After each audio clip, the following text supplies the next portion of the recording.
I am S. Tarun from SST Computer Center, Porur. அனைவருக்கும் இனிய சுதந்திர தின நல்வாழ்த்துக்கள். நம் நாடு ஆகஸ்ட் 15, 1947 அன்று சுதந்திரம் பெற்றது.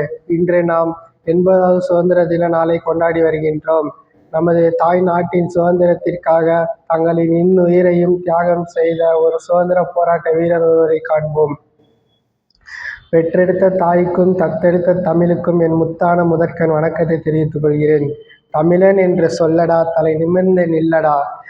நான் உங்களிடம் பேச இருப்பது தமிழ்நாட்டிற்காக உயிரை கொடுத்த தியாகிகள் வரிசையில் ஒருவரை பற்றிதான். அவர்தான் மாவீரன் அழகு முத்துக்கோன் அவர்கள். சரி, யார் அந்த அழகு முத்துக்கோன் என்று பார்ப்போம் வாருங்கள்.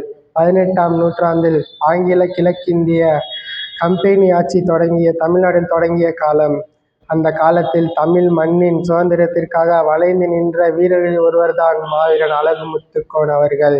அவர் தனது மக்கள் நலனுக்காக, வரி கொடுமைக்காக, நில உரிமைக்காக எதிர்த்து குரல் கொடுத்தவர். ஆங்கிலேயர் தமது நாட்டிற்கு வந்து கம்பெனி ஆட்சி என்ற முறையில் மக்கள் மீது கடுமையான வரியை திரித்தனர். விவசாயிகள் நிலங்களை பறித்தனர். அதை பார்த்து பொறுக்க முடியாத மாவீரன் அழகு முத்துக்கோன் நமது மண் நமது உரிமை, நமது மண் நமது உரிமை என்று முழங்கி ஆங்கிலேயருக்கு எதிராக கிளர்ச்சி செய்தார். அவர் தனியாக இல்லை.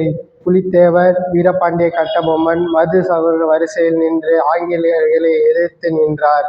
மாவீரன் அழகு முத்துக்கோன் வெறும் பேச்சால் மட்டும் போராடவில்லை, ஆயுதமேந்தி களத்தில் நின்று போராடினார். அவரது படையுடன் சேர்ந்து ஆங்கிலேயர் படைகளை பல முறை எதிர்த்தார். அவரது குறிக்கோள் ஒன்றே ஒன்றுதான்: அந்திய ஆட்சி ஒழிய வேண்டும், தமிழன் தலை நிமிர்ந்து வாழ வேண்டும். அந்திய ஆட்சி ஒழிய வேண்டும், தமிழன் தலை நிமிர்ந்து வாழ வேண்டும். அவர் நமக்கு சொல்லவிருக்கின்ற பாடம் என்னவென்றால், அநீதியை கண்டு அமைதியாக இருக்கக்கூடாது, அநீதியை கண்டு அமைதியாக இருக்கக்கூடாது, உரிமைக்காக குரல் கொடுக்க வேண்டும்.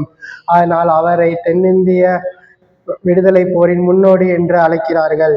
1767 ஆங்கிலேயருடன் எதிரான போரில் வீர மரணம் அடைந்தார்.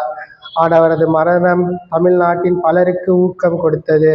தமிழ் மண்ணின் வீர வரலாற்றில் மாவீரன் அழகு முத்துக்கோன் பெயரை பொன்னெழுத்தால் பொறிக்கப்பட வேண்டும்.